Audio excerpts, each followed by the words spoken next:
Uno, pues muy buenas tardes a todos, queridos oyentes. Bienvenidos a este programa, La Pica en Flandes, la voz del mundo cívico-militar que emite en Informa Radio, esta emisora potente que también se puede oír en internet. Les recomendamos que se descarguen la app del Google Store y también estamos en mi canal YouTube, Guillermo Rocafort, por si quieren vernos si nos quieren ver, porque en la emisora en Informa Radio nos oirán. Y ahí también en la app de Informa Radio podrán oír programas anteriores o bien ver los vídeos en mi canal YouTube. Es interesante destacar que estamos en una serial de programas que gira en torno al desembarco en Alucemas, dado que nuestro gobierno no ha querido hacer ningún tipo de actividad informativa a este respecto, pues al final esa función divulgativa de cara sobre todo a los más jóvenes lo llevamos muy contento desde la Pica en Flandes porque además es lo que nos gusta la historia de España y además porque nos da la gana y porque es nuestro derecho y porque al final en definitiva nos debemos a nuestros héroes, a los que abrieron de alguna forma ese camino de honor y de dignidad de la nación española. Antes de entrar a las efemérides, vamos a presentar la magnífica mesa de debate, como siempre con nosotros, primerísimos espadas del mundo cívico-militar, personas que han tenido muchísima responsabilidad en su dilatada vida castrense, que nos honran con su presencia y sobre todo con su opinión y con su criterio. Tenemos con nosotros nuestro general y editor, don Salvador Fontella. Muy buenas tardes, mi general. Buenas tardes a todos. Buenas tardes. Tenemos con nosotros también a nuestro coronel, don César Colis. Buenas tardes, mi coronel. Buenas tardes a todos. Buenas tardes, mi coronel. Y también se incorpora hoy ya como primera espada y va a llevar el peso, digamos, de la disertación sobre las consecuencias del desembarco de Alucemas y nos honra con su presencia el coronel don Julio Serrano. Muy buenas tardes, mi coronel. Buenas tardes a todos, Buenas Guillermo. tardes, que se siente usted como en casa en su familia cívico-militar. Así que bienvenido y también está con nosotros otro gran espada, un gran historiador de cabecera, de una saga familiar importante de grandes patriotas, grandes analistas e investigadores como es don Fernando Platón. Muy buenas tardes, don Fernando. Buenas tardes igualmente. Muy bien, buenas tardes, don Fernando. Y el que les habla, Guillermo Rocafort, el presentador del programa, antiguo caballero legionario del tercio gran capitán y también legionario paracaidista almogávar de honor. Antes de darle la palabra a nuestro coronel, don Julio Serrano, simplemente unas rápidas efemérides. El 30 de septiembre del año 1833 es el principio de la Primera Guerra Carlista. 2 de octubre del año 1921, la acción de Sep Yudat Dau en el marco de las guerras del Rif.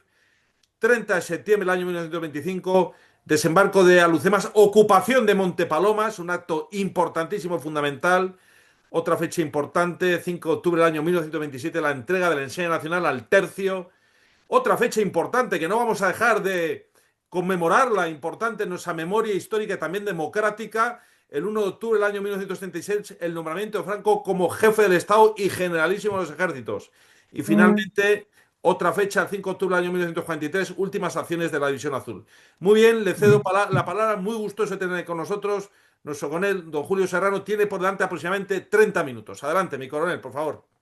Muy bien, pues nada, buenas tardes a todos. Para mí es un honor estar aquí y sobre todo potenciando lo que es la historia militar, que al fin y al cabo es cultura de defensa, ¿no?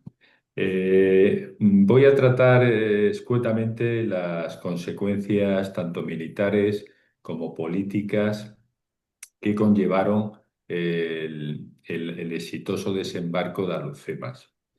Es una lástima que estas victorias nacionales no se reconozcan ni se lleven a cabo o a un homenaje, no solamente por el hecho de la exitosa operación, sino también por la memoria de nuestros caídos, que evidentemente en este desembarco también hubo víctimas españolas.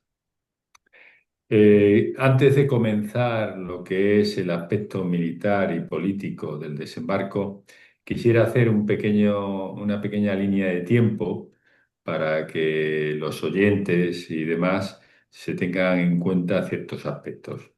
En particular, quisiera hacer notar que el 21, como todos recordaremos, lamentablemente el 21 de julio de 1921, ocurrió lo que se dio en llamar el desastre de Anual.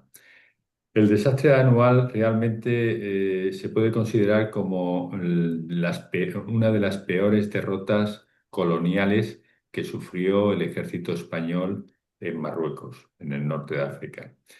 Murieron y fueron masacrados más de 12.000 soldados, y la verdad es que del prestigioso ejército español y evidentemente ahí eso conllevó una merma tanto en el ejército como el gobierno actual y el reinado de Alfonso XIII, ¿no?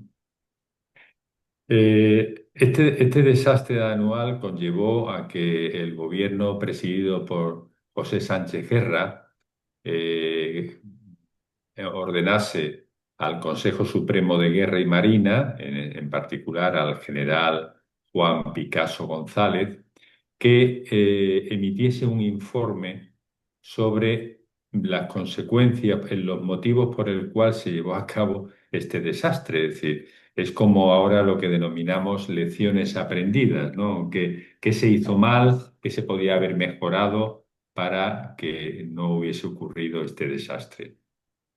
En este informe Picasso hay que tener en cuenta que hubo varias reuniones y también exposiciones en las Cortes españolas, que se habló de negligencia militar y también negligencia política. Es decir, esto conllevó que la sociedad y en muchos foros sociales se llevase a cabo una exigencia de responsabilidades por este gran desastre, ¿no? Más adelante, el 13 de septiembre de 1923, el general Miguel Primo de Rivera, pues da un golpe de Estado con el apoyo tácito de Su Majestad el Rey Alfonso XIII e instaura lo que se denominó el Directorio Militar. Este Directorio Militar lo primero que hace es suspender la Constitución de 1878 y da el cerrojazo a las Cortes Generales, evidentemente. La justificación, siempre hay una justificación para un golpe de Estado, era la regeneración política y la solución al problema marroquí. Es decir, que parece ser que el golpe de Estado se genera como consecuencia de buscar la mejor solución para el problema marroquí. Es decir, todo viene desde el desastre anual y estamos ya en septiembre de 1923. En 1924 se consolida el directorio militar, se suprimen los partidos del turno dinástico y la dictadura presenta como una etapa de orden y eficacia, haciendo alusión también al problema de Marruecos, es decir, que va a solucionar el problema de Marruecos. En este aspecto hay que hacer notar que el líder de las cávilas rifeñas, Abdelkrim, en abril de 1925, en cierto modo valentonado por los éxitos obtenidos contra las fuerzas españolas, contra las Fuerzas Armadas Españolas, el ejército español, comete un grave desliz que va a hacer que el protectorado español y francés y lo que es la guerra del Rif haga un punto de inflexión. En abril de 1925, Abdelkrim ataca posiciones del protectorado francés, que hasta ahora pues había estado pues tranquilamente porque prácticamente las cávilas no ejercían ninguna violencia contra ellos. Esta situación va a generar que exista lo que se denominó más adelante la convocatoria, las restricciones de Madrid, en donde franceses y españoles se ponen de acuerdo para llevar a cabo lo que sería el desembarco de Alhucemas, ¿no? Entonces, en este contexto político, en este contexto militar, vemos que el punto de inflexión es que los franceses son atacados. Es decir, esto en la historia reciente de España vemos también que cuando los vecinos son atacados, ya sea por fuerzas exteriores o terrorismo, pues se dan por aludidos y hasta ese tiempo pues no apoyan la maniobra, ¿no? Entonces, en la conferencia de Madrid se llevan a cabo las negociaciones para llevar a cabo un gran desembarco, el desembarco de Alhucemas. En el ambiente político o social, podríamos decir que existían tensiones a raíz del golpe de Estado de Primo de Rivera, es decir, hay manifestaciones, sobre todo en el ámbito del movimiento obrero, ¿no?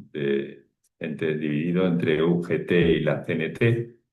Y existe lo del conflicto patronal, que siempre en huelgas y la reducción de salarios era notable, ¿no? Es decir, la economía española no estaba bien, evidentemente había una crisis económica. En cuestión de política, pues con la suspensión de la Constitución de 1876 y el cierre de las Cortes, pues no había actividad política, es decir, era un directorio militar y a nivel colonial, pues el eje que llevaba a cabo en Marruecos el gobierno o la dictadura militar era llegar a un acuerdo con los franceses, con las Fuerzas Armadas francesas, para en cierto modo, atajar a las cávilas rifeñas que ahora sí ya se veían atacados en los dos frentes, ¿no? Entonces, en este ámbito, una vez dicho esto, de Albert Green, pues vamos a ver cómo en el aspecto militar, podríamos decir, o enclavar esto. En el aspecto militar podemos decir que evidentemente el desembarco de Alhucemas es la primera operación anfibia moderna. Es decir, ahí se combina lo que es el fuego naval, el apoyo aéreo cercano y el intenso, y el uso por primera vez de embarcaciones de desembarco, porque incluso las lanchas que se utilizaron eran unas lanchas tipo K, denominadas tipo K, que eran de la Navy británica, de la Royal Navy, y que prácticamente se vendieron a la Armada Española como chatarra. Es decir, que hubo que aprovisionarlas y hubo que mejorarlas porque no estaban para esta situación. Entonces, claro, lo que hemos comentado, es decir, es el primer desembarco anfibio de la historia militar moderna, donde caben dos aspectos notables. En primer lugar, que fue una operación combinada, es decir, se denomina operación combinada cuando forman parte, cuando participan fuerzas armadas o ejércitos de varios países. En este caso era España y Francia. Y en segundo lugar, fue una operación conjunta, puesto que en las Fuerzas Armadas Españolas, en aquel tiempo, en 1925, pues entran a formar parte del desembarco tanto la Armada como el Ejército de Tierra y la recién creada aviación militar, ¿no? Y aviación militar y la aviación naval, tanto monta, monta tanto. Entonces, con el desembarco de Alhucemas se llevó a cabo, militarmente hablando, una recuperación de la iniciativa militar, puesto que hasta esa fecha la avanzada militar española era una posición defensiva y de desgaste, en cierto modo, para recuperar la iniciativa defensiva que habían perdido. El territorio rifeño era cada vez más resistente y organizado por su líder Abdelkrim. Entonces, con este desembarco se recupera esa iniciativa perdida. Por otro lado, existe lo que es la repercusión en el ejército español, es decir, después del desastre de Anual, que el ejército del aire, el ejército español estaba bajo de moral, pues esto fue un espaldarazo, ¿no? Es decir, reforzó el prestigio de unidades como la Legión y los regulares y el papel emergente de la aviación militar. También consolidó la carrera de ciertos oficiales, de varios oficiales, que fueron llamados africanistas o la escuela africana, como el general Franco, el general Godet y el general José Sanjurjo, que no hay que olvidar que el general Sanjurjo, si bien el general Primo de Rivera fue el que llevó la organización del desembarco, el que la ejecutó fue el general José Sanjurjo, como ya hemos dicho en otros anteriores programas. En respecto a las consecuencias políticas internas, evidentemente, toda victoria es una bocanada de aire fresco a todos los aspectos políticos. Entonces, el éxito de Alhucemas, evidentemente, fue instrumentalizado por la dictadura de Primo de Rivera como una prueba de eficacia militar y de orden político. Entonces, el régimen que había nacido en 1923 con la dictadura de Primo de Rivera y con la promesa de resolver el problema de Marruecos o el problema de la guerra del Rif, pues encontró con esta victoria un elemento de propaganda y legitimación para reducir temporalmente las críticas que existían a nivel interno en España. Asimismo, el prestigio de la monarquía fue muy notable, ¿no? Porque el rey Alfonso XIII estaba muy vinculado personalmente con la causa marroquí y recuperó parte del prestigio perdido tras el desastre de Anual. Sin embargo, esta victoria, aunque fue un alivio momentáneo, porque no resolvió las tensiones entre monarquía, ejército y sociedad civil. Por otro lado, podemos hablar también de la transformación del estamento militar. Los oficiales africanistas que participaron en el desembarco adquirieron un protagonismo creciente en la vida política.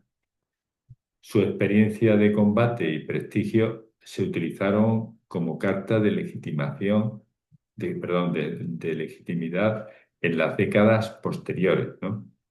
En particular en el golpe de Estado de 1926.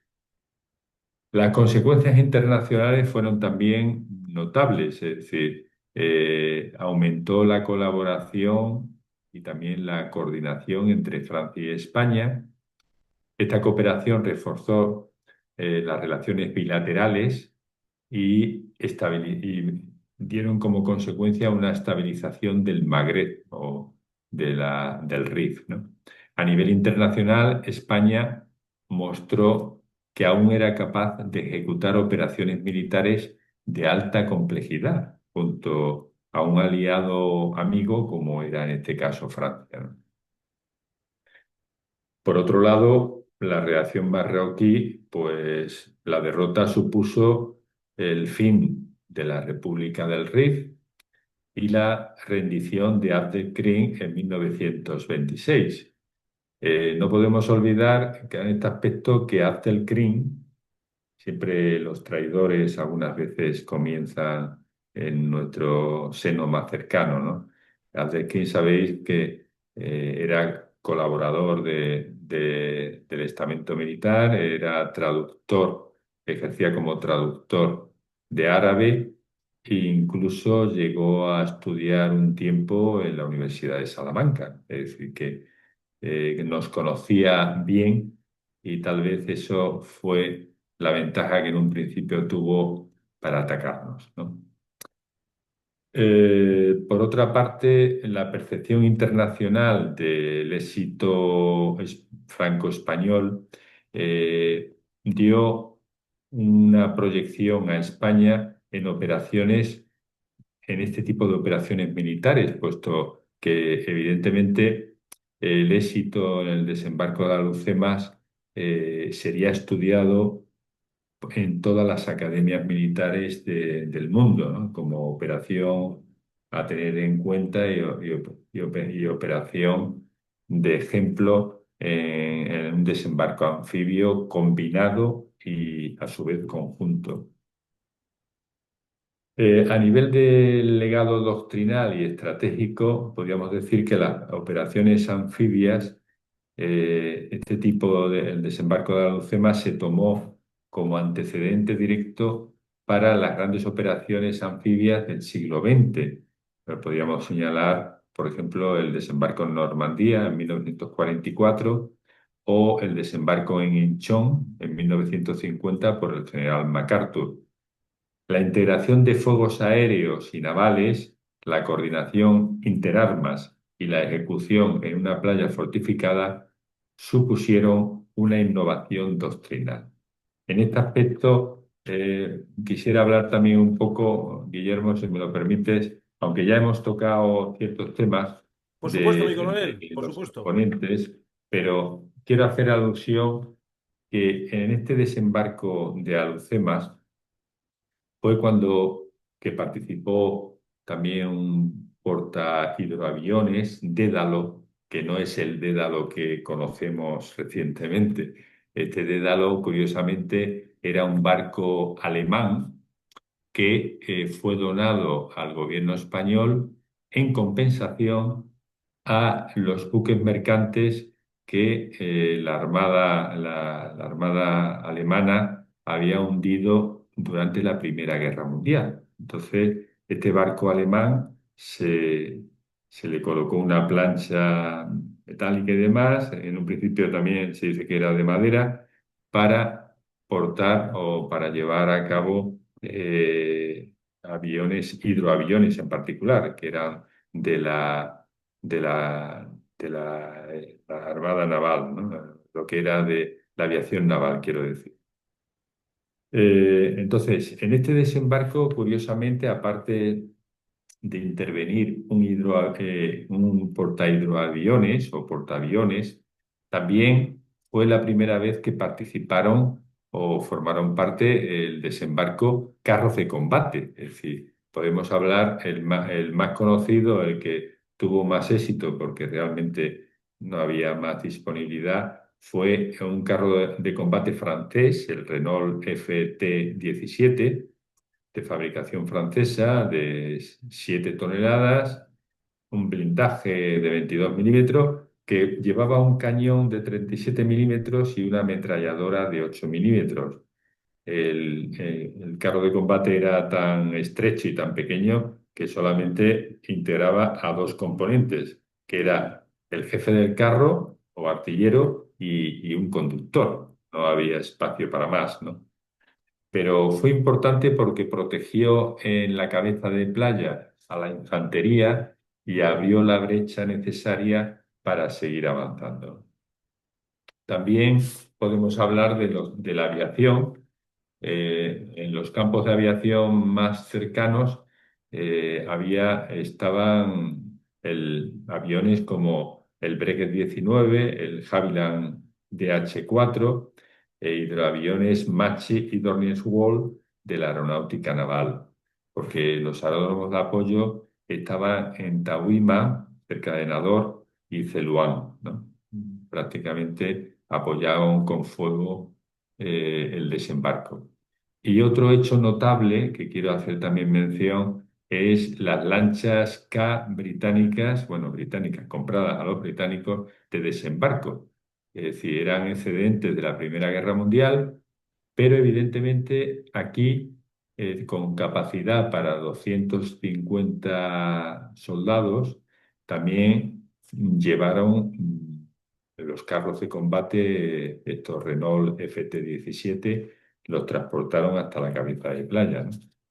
Y dicho esto, quisiera hacer unas conclusiones que el desembarco de Alhucemas realmente fue un hito militar decisivo que cerró el capítulo de la Guerra del Rif y dio también al régimen de Primo de Rivera su mayor victoria.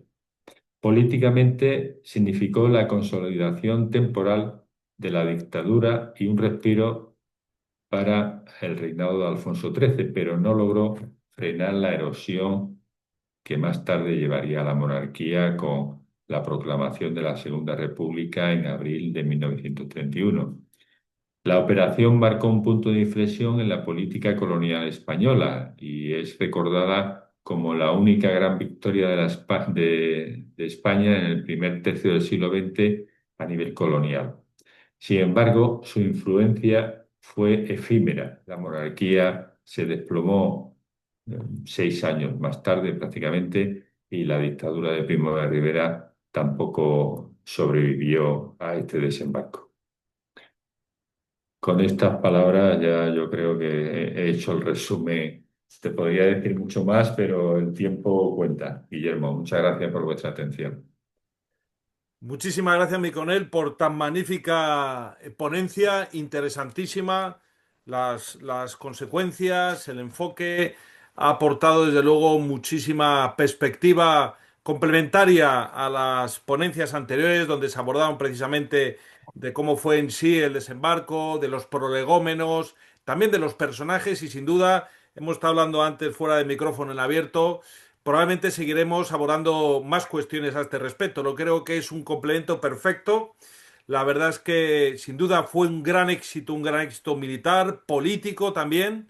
Y la pena es que, en fin, pocos años después, todo ese régimen militar que tanto había hecho por España, con gente tan capacitada, tan patriota y con tanta claridad de ideas, como se descompuso de esa manera, diluido en la dictadura blanda y posteriormente la llegada rocambolesca de la Segunda República, algo que nunca tuvo que pasar porque no era alguna demanda social. Pero vamos a dejar, si le parece, mi coronel, que intervenga la mesa de debate. Mi Sí, general, totalmente. algún comentario, observaciones, por favor, en el debate para enriquecerlo. Bueno, yo voy a hacer unas observaciones sobre el apoyo que nos dio Francia. Francia nunca fue un aliado fiel. Siempre desde el principio entró en competencia con nosotros e intentó torpedear todo lo que pudo. Todo lo que pudo. La, la participación, el desembarco de Lucema, la participación francesa fue totalmente circunstancial y secundaria. La decisión de desembarcar en Alucema se tomó antes del Acuerdo de Madrid. Ya en marzo ya se había tomado la decisión, se empezó a comprar las barcazas, se hizo el desembarco de Alcázar Seguer, que antes lo hizo Franco, y ya se estuvo preparando. La participación de Francia fue interesada, porque le habían atacado los Aderkrim en el río Guarga, y fue interesada, pero fue sobre todo de valor político, pero no valor militar. Por ejemplo, de 162 aviones de guerra que participaron, solamente 6 eran franceses. De 44 buques de guerra, solamente eran 8 franceses. Y de fuerza de desembarco, los que desembarcaron, los que combatieron, ni un solo soldado fue francés. Sí, El día 8 todos de, eran españoles. Todo en español. Y el día 8 se desembarcó y el día 9 los franceses se fueron para no volver más. Ese fue el apoyo que nos dieron. También dio un apoyo, por otro lado, atacaron a Aderkrim por el sur, con lo cual le obligó a distraer fuerzas para, claro, sobre la zona de desembarco. Pero el territorio que ocuparon cuando estaba previsto que lo devolvieran después a España, porque era territorio español, o mejor dicho, dado a España en la conferencia de 1912, pues después no devolvieron. ¿Cómo hacen? Efectivamente. Se No, no quedaron lo con devolvieron. ellos. A pesar de que se le pidió tal, ya lo que cogieron no lo devolvieron. Esa fue la amable participación de Francia, que siempre ha sido nuestro enemigo natural. Y le tenemos después apoyó a Delcrín y después apoyó a la ETA. Y después y después apoyado más cosas. ¿Eh? Después, bueno, también hay que tener en cuenta que no fue el primer desembarco moderno. Pues tenemos Galípoli, ¿no? Que fue un desastre, pero fue un desembarco. ¿Eh? Este fue el primero que triunfó en todo caso. Y después, el desembarco combinado, hay uno ya antecedente, en el 18, lo hicieron los alemanes en el Báltico, de mucha menor entidad que ahora, pero en el año 1918 los alemanes hicieron un desembarco eh, naval, terrestre y con participación de aviación, pero de mucha menos entidad que ahora. La participación de los carros de combate fue secundaria porque en el momento del asalto los carros de combate no pudieron desembarcar. Lo hicieron la Claro. infantería con el agua hasta el cuello y los carros de combate no pudieron desembarcar. Y después yo tengo dudas, efectivamente, cuando como suele ocurrir, después de desembarco, todos los estados mayores de europeos por lo menos y americanos estudiarían el desembarco, lógicamente, ¿no? Sobre todo después de Galípoli.